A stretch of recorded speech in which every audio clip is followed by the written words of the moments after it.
नमस्कार, माझे नाव वेदिका आणि दास. माझ्या शाळेचे नाव जीवन संस्कार विद्यालय आहे. आज मी तुम्हाला संत गाडगेबाबा यांच्या कार्याचे महत्त्व सांगणार आहे.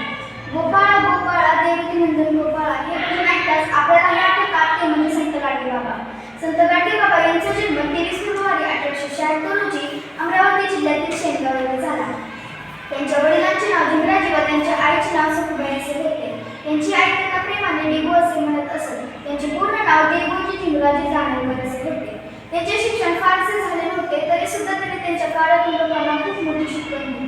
ते स्वतः हातामध्ये खराटा घेऊन गावगाव फिरत असत. रस्ते, देवळे, तळी, नदी, घाटे सर्व ते साफ करत असत आणि म्हणत असत की देव हा दगडात नाही तर देव हा माणसात आहे. देव हा दगडात नाही तर देव हा माणसात आहे. स्वच्छता हाच खरा धर्म मानून त्यांनी स्वच्छता अभियानाचा पाया घातला. भिक्षेने मिळालेल्या पैशातून त्यांनी स्वतःसाठी काही घेतले नाही. त्याच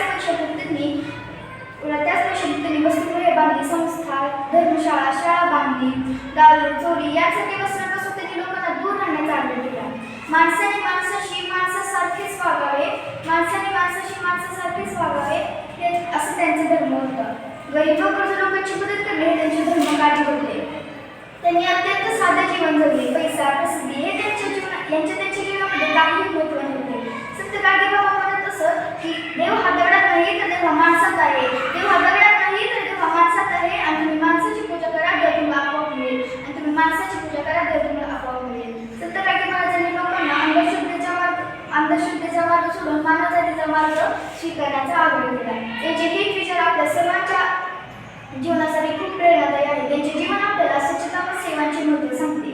ते सदैव आपल्या सर्वांच्या मनामध्ये आदराने स्मरण राहते. 10 डिसेंबर 1956 रोजी त्यांचे निधन झाले.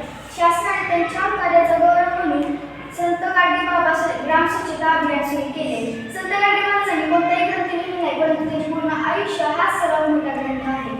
शेवटी मी जाता एवढंच म्हणेन की किती पूजला देव तरी देव अजून पावला नाही.